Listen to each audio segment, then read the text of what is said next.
Permasalahan pertama, apa hukumnya janda dinikahkan bukan oleh walinya tapi oleh qadhi. Dia minta qadhi atau penghulu untuk menikahkannya. Rasulullah sallallahu alaihi wasallam menyebutkan ayyuma imra'atin nakahat bighairi izni waliha fanikahuha batil. 3 kali Nabi sebutkan fanikahuha batil, fanikahuha batil. Seorang perempuan yang berani dinikahkan atau minta untuk dinikahkan oleh yang bukan walinya, maka nikahnya batal, kata Nabi. Batal itu enggak sah sekaligus berdosa kalau terjadi. Janda tetap wajib pakai wali walaupun sudah janda. Namun dalam perbedaan janda dan gadis, kalau janda itu tidak boleh dipaksa untuk menikah. Gadis yang belum pernah menikah itu boleh dipaksa oleh wali. Maksud paksa itu dalam fikih disebut wali mujbir. Wali boleh memaksa, yaitu ayah dan kakek. Misal seorang anak gadis nih, udah mulai main cewek, udah jalan-jalan ke waduk, udah ditangkap, udah dimandiin udah 2 kali. Kita sebagai ayah wajib memaksanya. Maksud wajib, daripada dia berzina, kita diberikan hak paksa. Kamu kawin, panggil, kawin. Kita sudah mulai mengatur hidup dia, boleh. Kalau ayah dan kakek, ini wali mujbir, ayah dan kakek. Kakek itu fungsinya seperti ayah. Itu kalau anak gadis. Kalau udah mulai melanggih, itu paksa nikah. Dan kita enggak dianggap ayah yang melanggar hak asasi manusia. Jadi jangan pedulikan tu hak asasi manusia bakbutnya.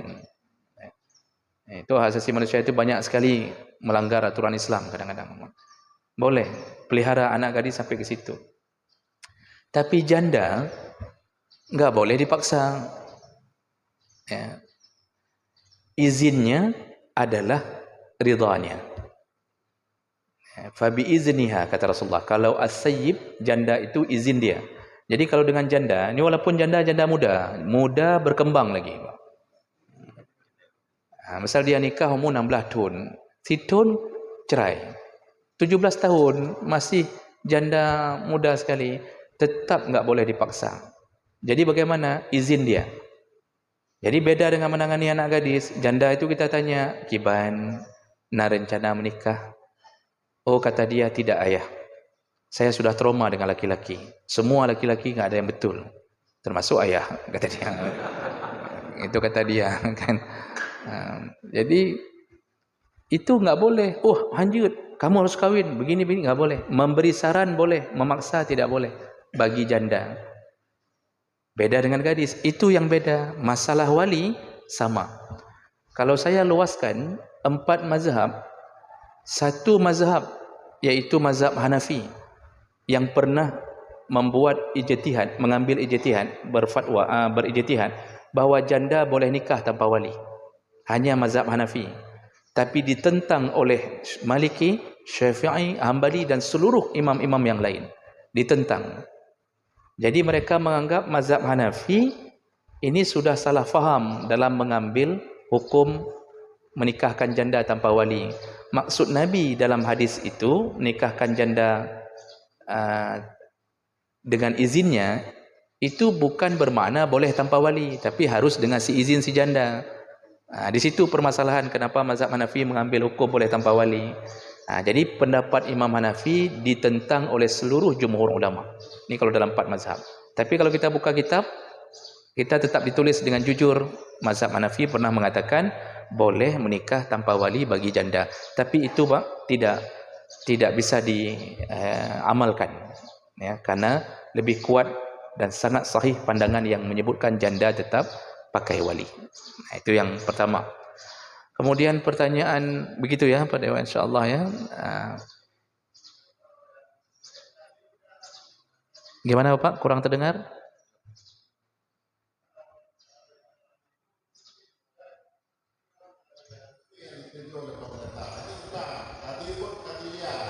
Kalau, oh ya, sama sebenarnya Pak. mengurus qadhi sendiri, cari penghulu sendiri. Itu kalau di Malaysia itu mau menikah lari, nikah siri, ya lari-lari biasanya, sambil lari-lari, kan? Itu cari penghulu sendiri. Cari penghulu sendiri itu di perbatasan Thailand, itu ada penghulu-penghulu. Dia nikahkan, apa hukumnya? Tidak sah pernikahan itu, dan penghulu ini berdosa. Berdosa. Tidak boleh. Kecuali betul-betul tidak ada wali, atau wali melimpahkan urusannya ke si penghulu. Wali kalau melimpahkan urusan ke penghulu, siapa saja yang dia pilih boleh. Nggak ada masalah, nggak mesti KUA setempat. Cuma karena administrasi negara kita, supaya nggak kacau surat, ke KUA setempat kan begitu. Selain daripada itu tidak boleh. Haram menikahkan anak orang tanpa seizin dari walinya, apapun ceritanya. Apalagi dunia sekarang berkembang. Memang kalau dalam kitab ada disebutkan yang terlalu jauh dari wali, nggak bisa kabarkan wali. Itu disebutkan dalam kitab. Tetapi kalau sekarang itu nggak mungkin lagi terjadi. Cukup telefon WA, lo nak berkahwin, segala macam. Itu sudah tercapai semuanya sekarang. Ini nggak boleh, haram. Walaupun qadhi itu qadhi liar atau qadhi pemerintah, tapi kerjanya liar, di luar kerja kantor dia nikahkan anak orang suka-suka, haram. Tidak dibolehkan. Ya. Baik, pertanyaan berikutnya. Anak terlantar al-laqit, dalam bab al-luqatah, anak terlantar yang dicampak, tidak tahu ayah, tidak tahu ibu, maka dia dianggap milik pemerintah. Maka pemerintah silakan tunjuk siapa yang mau pelihara. Nah, di saat seperti itu kan enggak ketahuan tuh siapa ayahnya, siapa ibunya. Secara administrasi boleh. Secara administrasi boleh memakai nama orang yang dilimpahkan untuk memelihara dia. Tapi kalau dia sudah besar, tetap wajib diberitahu. Jadi itu enggak dianggap penipuan.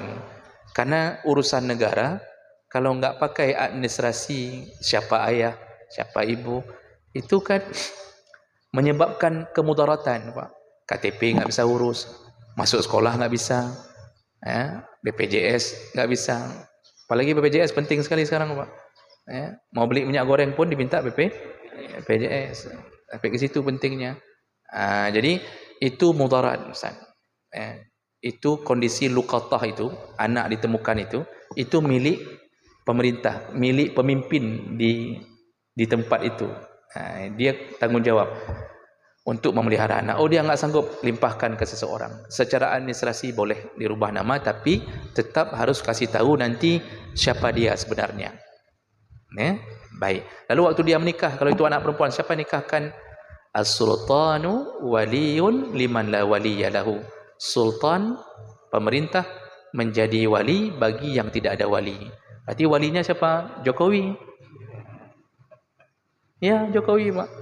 Cuma karena Jokowi enggak sempat mengurusi semua rakyat untuk menjadi wali, Jokowi limpahkan ke gubernur di setiap daerah. Gubernur enggak sempat, limpahkan bupati. Bupati enggak sempat, camat enggak sempat, Pak Kecil yang harus menikahkan anak-anak yang tidak ada wali. Pak Kecil pun nak tempat le auruhnya kok lebut kampung misalkan, maka dilimpahkan kepada yang diwakili oleh pemerintah dalam urusan itu, yaitu KUA. Jadi yang nikahkan nanti sultan, sah nikahannya tanpa wali, dengan sultan yang menjadi wali. Itu yang pertama.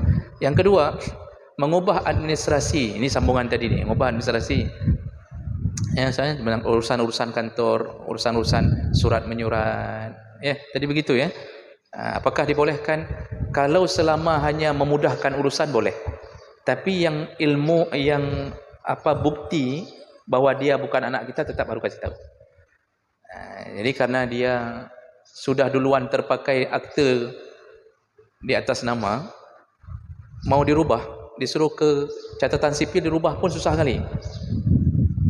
Tapi asal dia tahu saya bukan anak fulan, tapi di atas kertas saja dia anak fulan, sama-sama tahu nih, sudah tahu, itu tidak mengapa, karena itu ADM negara, bukan ADM syariat. Yang enggak boleh, sudah di akte berbeda, dia pun enggak tahu bahwa akte itu salah. Jadi ADM itu tidak mengganggu urusan syariat. Sama kayak orang nikah siri tadi, Pak, nikah dikawin diam-diam, enggak ada surat. Enggak ada surat. Ini nikah diam-diam, maksudnya tetap melalui KUA, cuma tetap melalui wali, ada ada saksi, cuma enggak melalui KUA, enggak ada surat. Apakah sah pernikahannya? Enggak ada buku nikah? Sah. Cuma kekurangannya enggak ada buku nikah. Nanti ujung-ujungnya enggak ada BPJS lagi. Pokoknya semua urusan sekarang BPJS semua. Ini yang saya pelajari fikir, udip kita nyonya, udip mati untuk BPJS gitu. Ya, begitu. Pertanyaan ketiga. Pihak bank meminta nama ibu. Yang saya tahu, wallahu alam, kenapa diminta nama ibu? Karena bagi seorang anak, ibu tetap satu. Jadi tetap ibunya yang menjurus. Ada beberapa ibu tetap anaknya tetap garis ke ibu, kan? Kalau nama ayah, beberapa anak bisa memakai nama ayah yang sama. Itu sebenarnya tidak melanggar syariat, Pak. Permintaan memakai nama ibu itu tidak melanggar syariat, karena nama itu bukan digunakan untuk nama memperjelas keturunan, itu untuk memperjelas ADM. Jadi kalau terjadi apa-apa, arah anak ini yang lebih jelas siapa ibunya. Karena kalau ayah, satu nama ayah bisa puluhan anak kadang-kadang, kan. Jadi kalau nama ibu kan lebih sempit ruang lingkup untuk mengetahui ini siapa nih. Itu bukan untuk mengubah keturunan, jadi tidak mengapa. Dukun pun begitu. Jadi antara bank dan dukun mirip-mirip kalau nanya masalah itu. Dukun coba Bapak lihat, nggak pernah nanya nama ayah, tetap nama ibu. Kenapa? Karena ke ibu yang lebih mudah untuk dicari garis. Jadi kalau ke dukun berdosa dalam urusan-urusan situ karena ada sifat syiriknya, ingin menebak-nebak.